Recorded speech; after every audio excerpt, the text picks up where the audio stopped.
Benefit షోలు ఉండవని ముఖ్యమంత్రి స్పష్టంగా చెప్తున్నారు. నిజంగా బెనిఫిట్ షోలు అవసరం అంటారా? టికెట్ రేట్లు పెంచడం అవసరం అంటారా? అంటే ఇది నేను 15-20 ఏళ్ళ నుంచి చెప్తున్నా, బెనిఫిట్ షో అనేది వెయ్యకూడదు.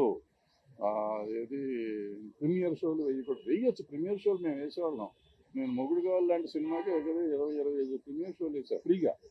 అక్కడ మన జనానికి మెడ్రాస్లో ఉన్న వాళ్ళందరికీ చూపించేసాం సినిమా. ప్రీమియర్ షో అంటే ఆల్మోస్ట్ ఫ్రీగా చేసేవారు. ఇప్పుడు ప్రీమియర్ షోలు అంటే దాన్ని డబ్బులు చేసుకున్నారు, దాన్ని క్యాష్ చేసుకున్నారు. అది మొన్న అంతకుముందు వీడియోలో నేను పెట్టాను. మనకి సినిమాకి తేడా వచ్చేది ఒక 100 కోట్లు. హిట్ సినిమా, ఫ్లాప్ సినిమాకి అయితే ఫ్లాప్ అయితే ఏ రూపాయి తేడా రాదు. టికెట్ రేట్ పెంచినా తేడా రాదు, టికెట్ రేట్ తగ్గించినా తేడా రాదు. సో ఈ పెంచిన 100 కోట్లు వచ్చిందంటే 1000 కోట్లు చేస్తాం సినిమా. 1000 కోట్లు చేసిన సినిమాకి 100 కోట్లు తగ్గితే కొంపే మనకు. ఎందుకంటే ఇలా 500 కోట్లు మించి సినిమా తీయలేం మనం, ఎంత ఖర్చు పెట్టినా కానీ. అంటే 1000 కోట్లు చేస్తే 500 కోట్లు ఆల్మోస్ట్ ప్రాఫిట్ ఉంటుంది. 100 కోట్లు తగ్గిన 400 కోట్లతో సాటిస్ఫై అవ్వమా, లేదు ఈ 100 కోట్లు కూడా ఆంధ్ర తెలంగాణ ప్రజల మీద వెయ్యాలా అనేది ఆలోచించుకోవాల్సింది పబ్లిక్ ఆలోచించాలి, ప్రొడ్యూసర్లు ఆలోచించాలి, ఆర్టిస్టులు ఆలోచించాలి, డైరెక్టర్లు ఆలోచించాలి.